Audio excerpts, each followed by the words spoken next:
सब मिथिलावासी के गोर लागै छी। आइ हम एगो से होली के गीत गबै छी। भोला के छियनि, भोला खोलू ने केवड़िया खेलब होली। जब नीक लागत तऽ हमर भजन कीर्तन चैनल के जरूर सब्सक्राइब लाइक कऽ देबै।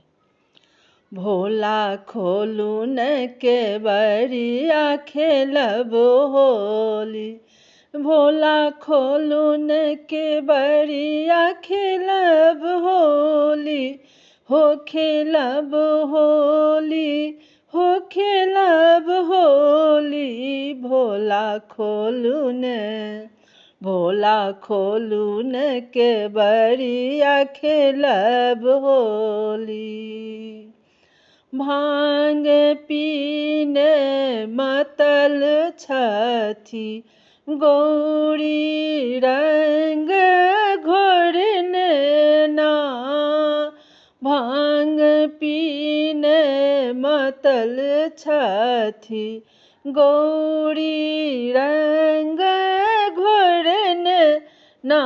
भोला खोलू ने, भोला खोलू ने केवड़िया खेलब होली, खेलब होली, हो खेलब होली। भोला खोलू ने, भोला खोलू ने केवड़िया खेलब होली। किनका के हाथ लाल रे गुलाल, किनका के हाथ रंग जोरी, हो किनका के हाथ भस्म जोरी।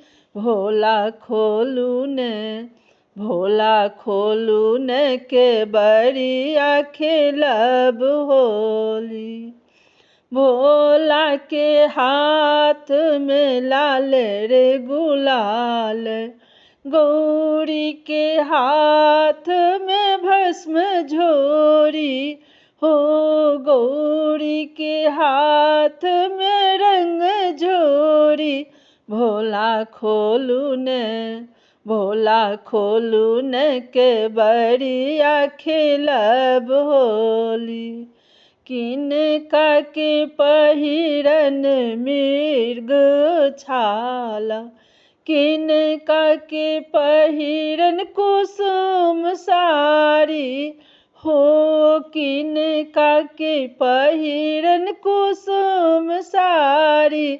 भोला खोलू ने, भोला खोलू ने केवड़िया खेलब होली।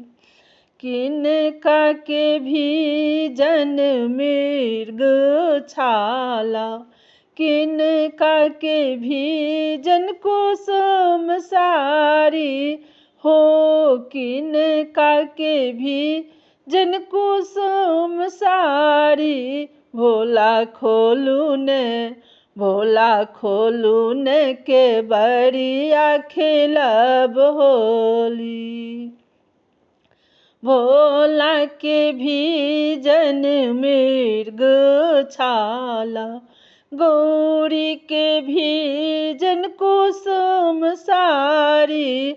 भोला खोलू ने केवड़िया खेलब होली, भोला खोलू ने केवड़िया खेलब होली, हो खेलब होली, हो खेलब होली।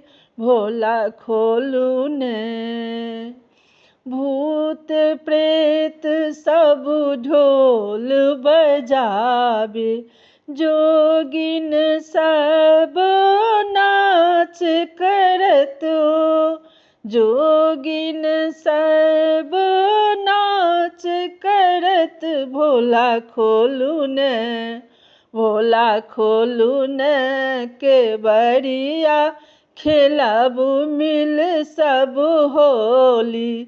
भोला खोलू ने, भोला के भोजन भांगक गोला, गौरी के भोजन खीर पूरी। भोला खोलू ने, भोला खोलू ने के बरिया खेलब होली, खेलब होली हो खेलब होली, भोला खोलू ने, भोला खोलू ने के बरिया खेलब होली। हमरा तरफ से सब मिथिलावासी के बहुत बहुत धन्यवाद। आशा अछि नीक लागि जायत। हमारी महादेव भोला बाबा के छियनि तऽ हमर भजन कीर्तन चैनल के जरूर सब्सक्राइब लाइक कऽ देबै। जय मिथिला जय।